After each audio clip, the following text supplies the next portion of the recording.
하나님과 성령의 능력이 함께하는 사람.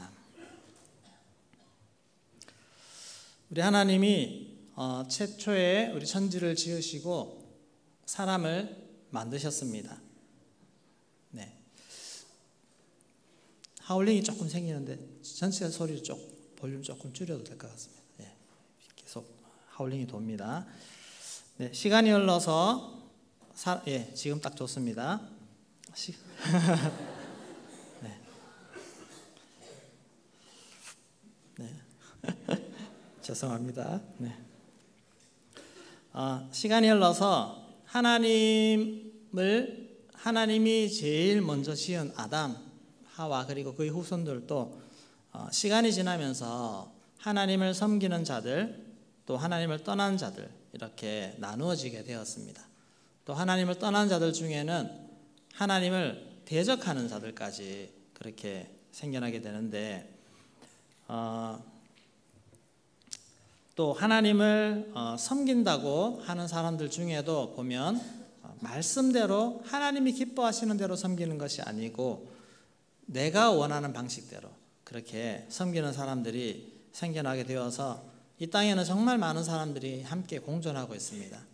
하나님을 대적하는 사람부터 시작해서 하나님을 정말 열심히 섬기는 사람, 하나님 섬기는 사람 중에도 다 저마다의 방식으로 섬기기 때문에 때로는 같은 하나님을 위해서 일한다고 하면서도 둘이 서로 싸우는 경우도 있고 막 그렇습니다.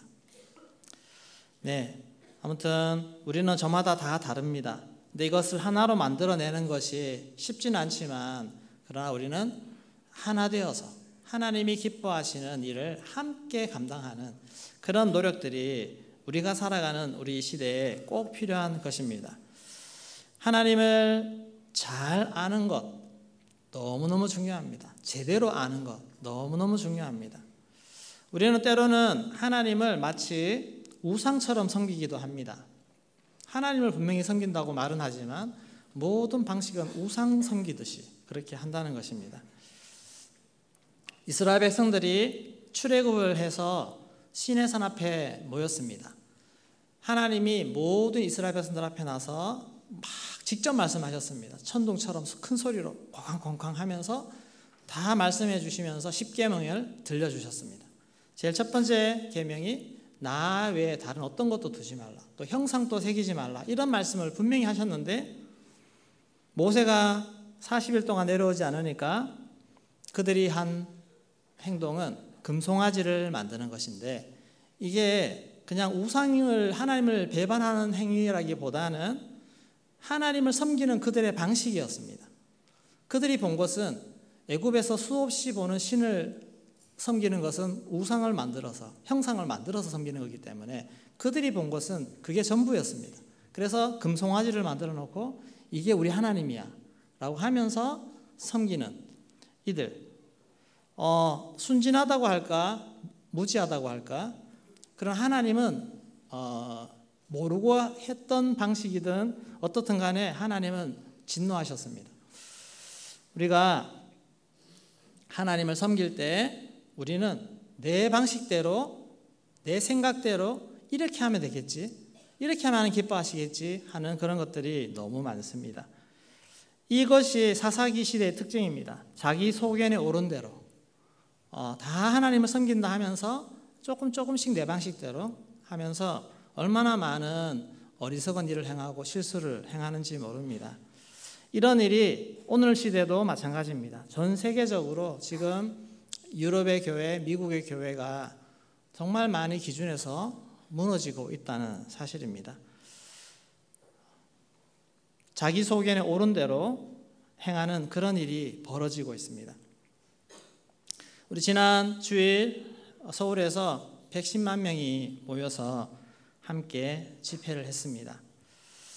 네, 주요 메이저 언론들은 크게 부각시키지 않았습니다. 짤막하게 그렇게 언급을 했는데 대부분의 보도 내용이 교통 체증에 중점을 두면서 왜 이렇게 불편하게 사람들을 만드냐 그런 이미지를 주려고 했습니다. PPT 한번. 네. 짧게 한 1, 2분 정도 뉴스를 진행하면서 저 자막을 끝까지 띄워놓습니다. 끝까지, 처음부터 끝까지. 저 자막만 띄워놓습니다. 이런 식의 보도가 대부분이었습니다. 그리고 해외에서도 보도가 나갔습니다. 해외에서 많이 그렇게 이슈 삼지는 않았지만 해외에도 나가게 되었습니다. 저도 해외에 이렇게 링크가 됐다고 링크를 받았는데 한 2군데 있었는데 한번 들어가 봤습니다. 네. 영국의 로이터 통신이 큰 매체 아니겠습니까? 근데 여기서는 좀 보도 자체를 편향적으로 했습니다. 예, 다 읽으시죠? 제가 여러분들을 위해서 번역을 해드렸습니다. 네, 밑에 보도를 보면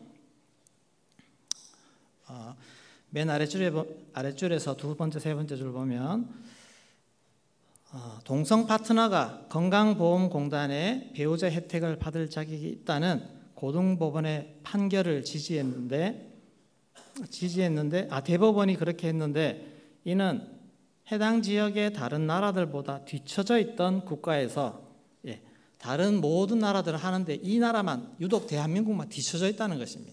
그런 나라에서 LGBTQ 권리의 승리로 환영받았다. 그 판결이 승리라는 표현을 씁니다.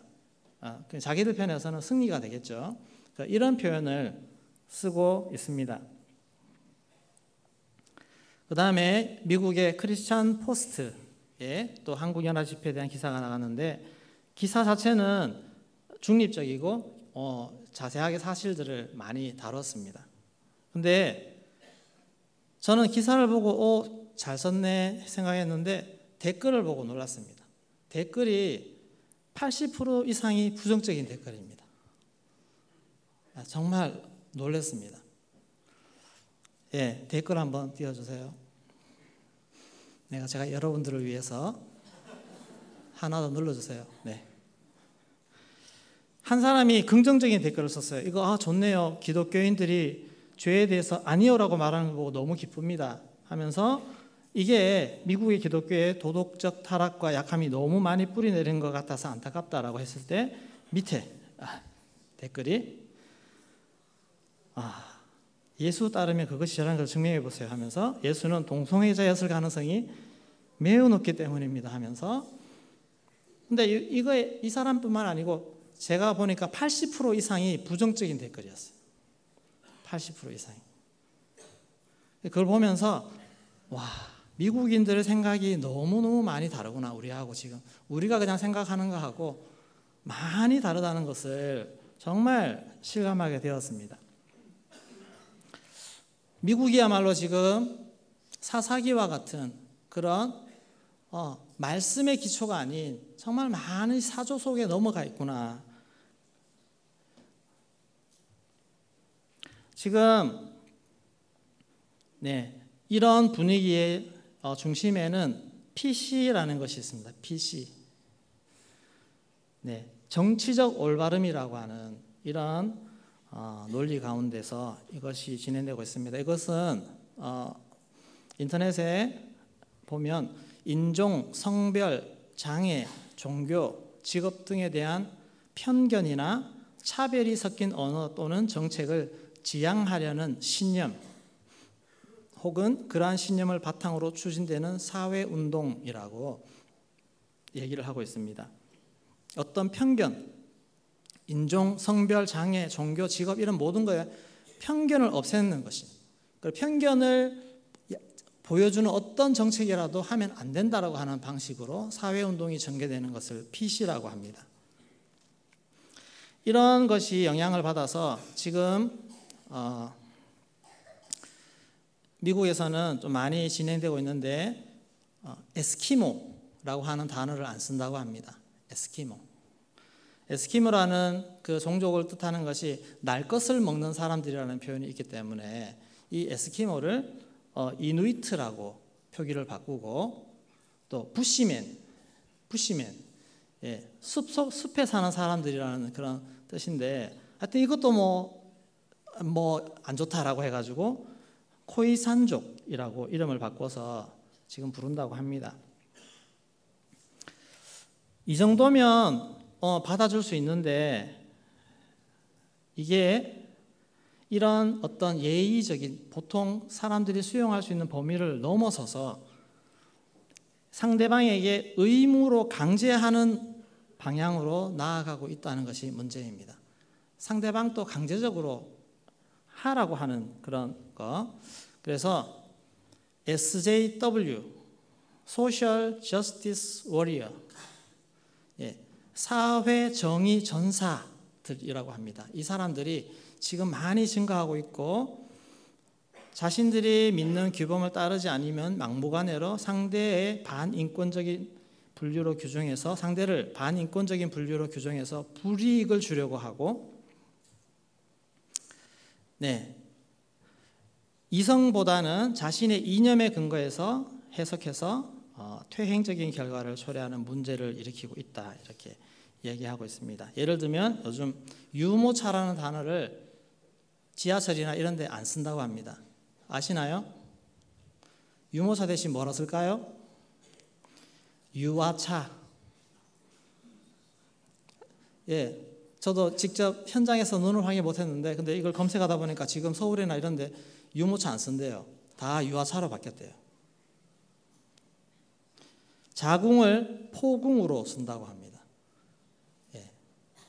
이런 것들이 페미니즘의 사상 속에서 이렇게 자꾸 사회 전반적으로 강제로 이렇게 뭔가를 만들려고 하고 법안을 만들어서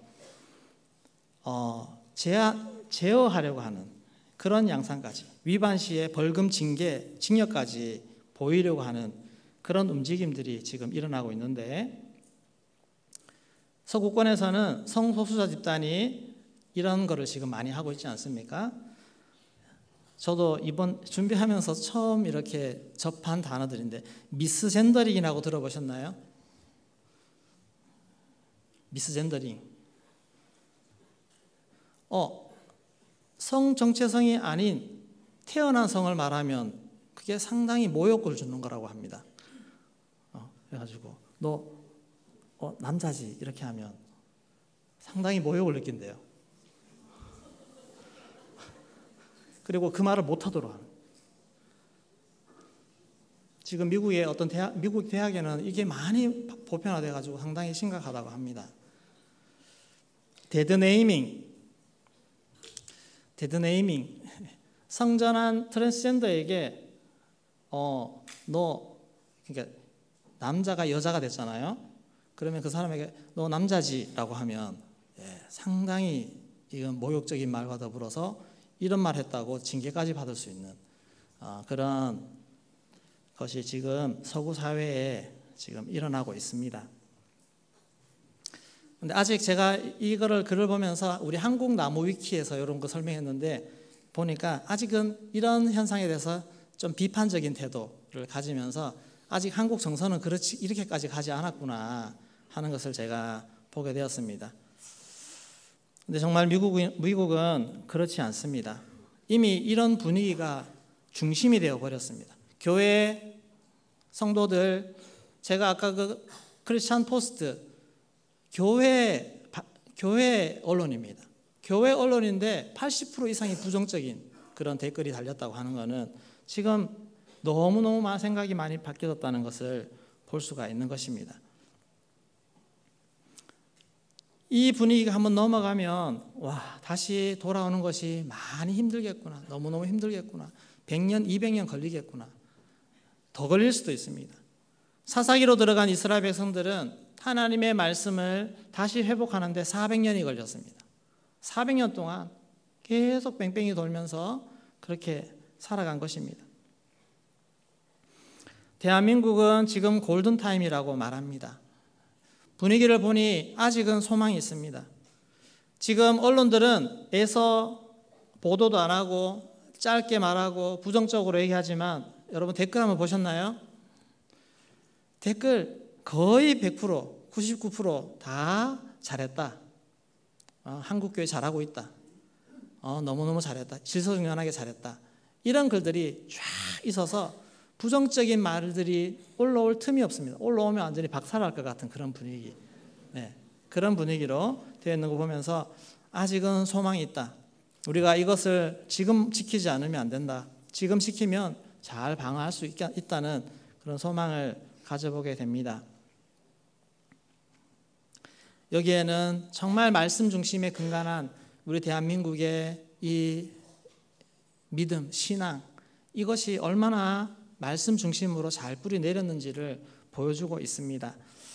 우리 한국은 복음이 들어올 때 처음부터 번역된 말씀이 먼저 들어왔습니다. 성경이 먼저 들어와가지고 선교사는 미국 선교사가 한국에 들어왔더니 저기 보니까 한국 성도들이 성경을 읽고 있는 것입니다. 이미 성경을 읽고 있었어요. 그만큼 한국의 복음의 뿌리가 말씀의 기초에서 잘 세워졌다고 하는 것입니다.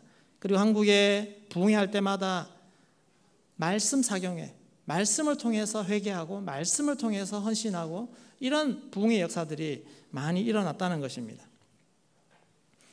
또 감사하게도 해방 이후에 대한민국 정부가 세워질 때 정말 말씀에 기초한 헌법이 잘 세워지면서 이 나라를 얼마나 말씀 앞에서 세워왔는지 이것 또한 너무 감사한 일입니다. 우리는 이러한 축복을 잘 지켜내야 됩니다. 정말 잘 지켜내야 되는 것입니다. 그러려면 우리는 더 말씀의 사람이 되어야 되고 말씀의 가치를 알고 말씀을 이제 삶에서 실천하는 그런 말씀의 사람이 되어야 될 줄로 믿습니다. 말씀을 세상 사람들에게 보여주면서 저렇게 사니까 행복하네. 저렇게 사니까 세상 사람들 죄에 저렇게 사는 사람들보다 말씀으로 저렇게 사는 사람들 보니까 너무너무 좋고 자녀들도 잘 행복하고 가정도 잘 되고 그런 것들을 보여주는 것입니다. 교회를 다니지만 말씀을 잘 알지 못하는 사람들도 사실 많이 있습니다. 오랫동안 신앙생활했지만 말씀 공부를 제대로 못 배우면 하나님에 대해서도 잘 모르고 심지어 예수님에 대해서도 잘 모르고 그렇게 하는 사람들도 많이 있습니다. 우리는 더 배워야 됩니다. 겸손하게 잘 배워야 됩니다. 여러분 양육반이 시작되는데 아직 많은 양육 과정들이 대형교회 많이 있습니다. 여러분 어떤 거라도 또 하나씩 들어가서 배울 수 있기를 소망합니다. 네, 지난번에 양육 과정 보니까 목자 목녀님이 기초 양육반에 들어가셨더라고요. 그래서 왜 들어갔냐 그랬더니 저번에 목사님께서 가르치든지 배우든지 하십시오 이렇게 했더니 그 말씀에 순종해서 기초 양육반에 들어오셨더라고요. 그래가지고 그걸 배우시고는 다시 새롭게 은혜가 이렇게 세워졌다라고 그렇게 하시는데 여러분 다 배우시기를 소망합니다. 어디든지 들어가서 열심히 말씀을 배우십시오. 오늘 본문 사도행전에 오늘 19장 말씀인데 18장에 아볼로라는 사람이 나옵니다. 아볼로 어떤 사람인가? 우리 24절 말씀 같이 읽겠습니다. 18장 24절 읽겠습니다. 알렉산드리아에서 난 아볼로라 하는 유대인이 에베소에 이르니 이 사람은 언변이 좋고 성경에 능통한 자라. 네, 유대인인데 에베소에 이 아볼로라는 사람이 왔습니다. 근데 이 사람이 언변이 되게 좋고 성경에도 능통한지라 성경 말씀을 많이 연구하고 배운 사람입니다. 그리고 이 사람은 구약의 율법에만 머문 게 아니고 예수에 대해서도 관심을 가지고 그렇게 배웠습니다. 그리고 이런저런 직식을 통해서 예수가 이런 사람이야 라고 알고 받아들이고는 그 예수를 증거하는 일에 열심히 있는 사람이 아볼로였습니다. 그런데 보니까 아직 완전하지 않습니다. 뭔가 좀 부족하고 그런 지식이었습니다. 그래서 우리 25절 26절 읽어보겠습니다. 그가 일찍이 주의 도를 배워 열심으로 예수에 관한 것을 자세히 말하며 가르치나 요한의 세례만 알 따름이라. 그가 회당에서 담대히 말하기 시작하거늘 브리스길라와 아굴라가 듣고 데려다가 하나님의 도를 더 정확하게 풀어 이르더라. 네, 열심히 도를 배워서 예수에 대해서 증거하는데 가만 들어보니까 뭔가 아직 좀 부족한, 그리고 세례도 요한의 세례 정도 알고 있는 것이 되는데 이것을 브리스길라와 아굴라가 그것을 듣게 되었습니다. 이게 봤더니 좀 더 정확하게 가르쳐야 되겠다 싶어서 그 아볼로를 불러서 이렇게 말씀을 가르쳤습니다. 자, 그렇게 배운 아볼로는 겸손하게 잘 배웠습니다. 그리고 그가 고린도 지역으로 넘어가서 거기에서 그가 가진 장점, 성경 지식, 언변, 여기에다가 더 구체적인 하나님 말씀을 배워서 유대인들과 변론할 때 그 유대인들을 그 말씀으로 이겨버리는 것입니다. 더 배운 그 지식을 가지고 유대인과 다투어서 변론해서 이기는 그런 일이 일어나게 된 것입니다. 우리는 더 명확한 복음에 대한 이해, 복음에 대한 지식을 가지면 세상에 나아가서 누구와 대화할 때도 여러분 주눅들지 않고 어떤 질문을 물어보면 내가 거기에 막혀가지고 막 그러지 않고 좀 잘 그들과 이야기하고 복음으로 인도할 수 있는 그런 정도의 어떤 성경적인 지식 이런 것들을 우리도 갖출 수 있기를 소망합니다. 말씀에 기초해서 내가 정말 하나님 말씀에 건강한 복음, 이상한 논리 말고 정말 건강한 복음으로 내가 잘 무장했을 때 누구와도 좋은 기독교에 대한 설명을 할 수 있고 말을 할 수 있는 그런 지식이 우리에게 있으면 얼마나 좋겠습니까? 그러면 많은 사람들을 더 주께로 인도할 수 있는 그런 준비가 되는 것입니다. 베드로전서 3장 15절 말씀 같이 읽겠습니다. 너희 마음에 그리스도를 주로 삼아 거룩하게 하고 너희 속에 있는 소망에 관한 이유를 묻는 자에게는 대답할 것을 항상 준비하되 온유와 두려움으로 하고. 네, 너희 속에 있는 소망에 관한 이유를 묻는 자에게 대답할 것을 준비하라 그랬습니다. 자, 이렇게 이 아볼로는 자기 은사대로 더 지식을 배워서 그런 사역을 했습니다. 그런데 사실 이것만 가지고는 더 폭발적인 능력이 나타날 수가 없습니다. 여기에 한 가지 더 더해야 되는데 이것이 오늘 말씀의 핵심입니다. 아볼로가 고린도에 갔을 때 그 에베소에 바울이 도착합니다. 2차 전도여행을 하면서 바울이 거기에 도착을 하게 됩니다. 3차인가? 네. 근데 바울이 도착을 했는데 거기서 어떤 제자들을 만났는데 그 제자들이 자기들은 이제 예수 믿는다고 말을 했겠죠. 근데 바울이 대화를 해보니까 이분들이 세례 요한의 세례 정도만 알고 있는 그런 사람들이었습니다. 근데 요한의 세례를 안다라고 했을 때 그 사람은 그 아까 등장했던 아볼로가 요한의 세례를 알고 있었습니다. 그래서 많은 학자들이 이 사람들은 아볼로의 제자일 거야라고 그렇게 추측을 합니다. 자, 아볼로는 자기가 가진 지식의 한계 속에서 제자들을 길러냈는데 그러니까 더 거기까지밖에 못하는 것입니다. 그런데 바울이 왔을 때 바울이 그들에게 성령이 없다는 것을 발견하게 됩니다. 성령이 없다는 것을. 우리 2절 3절 말씀 같이 읽겠습니다. 이르되 너희가 믿을 때에 성령을 받았느냐 이르되 아니라 우리는 성령이 계심도 듣지 못하였노라. 바울이 이르되 그러면 너희가 무슨 세례를 받았느냐 대답하되 요한의 세례니라. 네, 우리는 성령이 누군지도 모르겠습니다. 성령이 있는 것도 잘 모르겠습니다. 그렇게 말합니다.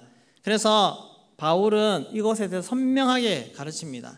예수에 대해서도 세례 요한이 증거한 것은 예수 그리스도고 그래서 예수에 대해서 다시 죄사함의 회개 예수를 받아들이고 그리고 세례받고 그리고 나서 바울이 안수를 합니다. 안수를 했을 때 거기에 성령이 역사하시는 것입니다. 성령이 역사하셔서 그들이 방언도 하고 그런 역사들이 나타나게 된 것입니다. 여러분 예수를 믿어도 성령을 체험하지 못한 사람들이 많이 있습니다. 예수를 믿어도 성령 체험 다 하셨나요? 다 경험하셨습니까? 근데 그렇지 못한 사람도 많이 있습니다. 지식적으로 이성적으로 예수 믿는 것도 귀한 거지만 그러나 그 위에 성령의 역사가 더 입혀져야지 성령의 체험이 있어야 더 큰 능력을 감당할 수 있다는 것입니다. 성령이 아니고서는 할 수 없는 일이 너무너무 많습니다. 복음 사역은 성령의 역사입니다. 사도행전에 성령의 단어가 50번이나 나옵니다. 그만큼 복음의 역사는 성령 안에서 이루어지는 것입니다. 사도행전 1장 8절 말씀 같이 읽겠습니다. 오직 성령이 너희에게 임하시면 너희가 권능을 받고 예루살렘과 온 유대와 사마리아와 땅끝까지 이르러 내 증인이 되리라 하시니라. 아멘.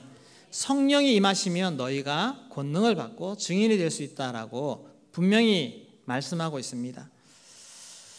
예수님의 제자들 또 사도 바울 이들은 성령을 체험했습니다. 성령의 능력을 덧입었습니다. 그리고 그 성령으로 말미암아 놀라운 일들을 펼쳐갔습니다. 에베소는 대도시입니다. 로마 당시 주변의 헬라 도시들 중에 가장 큰 도시가 에베소입니다. 동시에 영적인 어둠이 강력했던 도시입니다.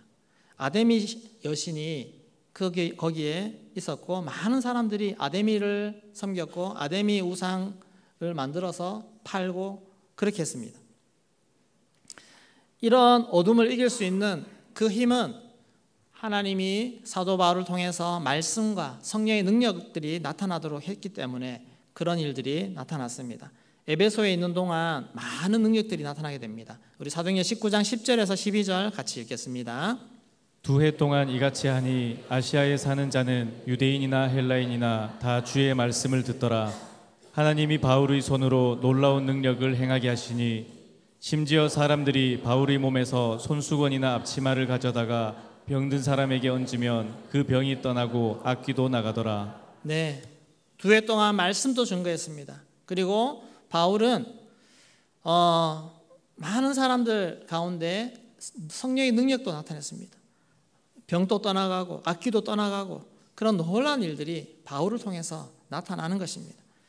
그랬을 때 그 에베소 지역에 마술을 행하던 그런 사람들이 그들이 먼저 이 능력 앞에 굴복하고 나오고 그 모든 책들을 다 모아서 불사르면서 그렇게 그 권능 앞에 굴복하여서 19장 20절 말씀에 보면 이와 같이 주의 말씀이 힘이 있어 흥황하여 세력을 얻으니라.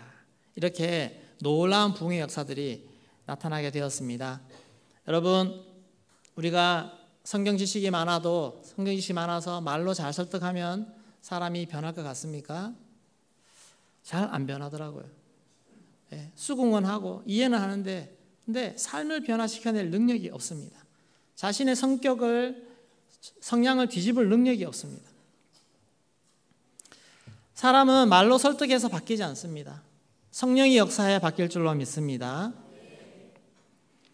상처 입고 억울하고 이런 분들이 얼마나 많이 있습니까?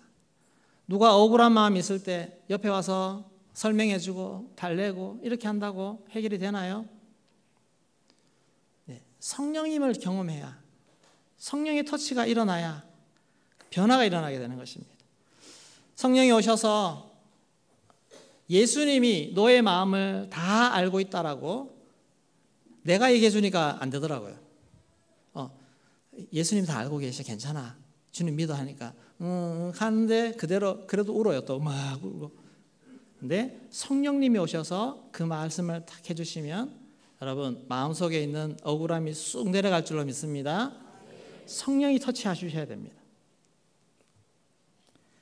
머리로 용서가 안 됩니다. 그러나 성령이 오셔서 터치하시면 마음이 해결되는 것입니다. 두려운 마음을 어떻게 해결할 수 있습니까? 우리 주님이 나의 산성이야. 주님이 나의 요새야. 주님이 함께 해주셔. 우리가 아무리 옆에서 얘기해줘도 근데 두려워요. 무서워요. 성령님이 오셔서 하나님의 능력을 느끼게 하고 하나님이 나를 향한 선한 계획과 하나님의 놀라운 권능이 나와 함께 한다는 것을 알게 되면 그것이 느껴지게 되면 우리의 두려움이 사라지게 될 줄로 믿습니다.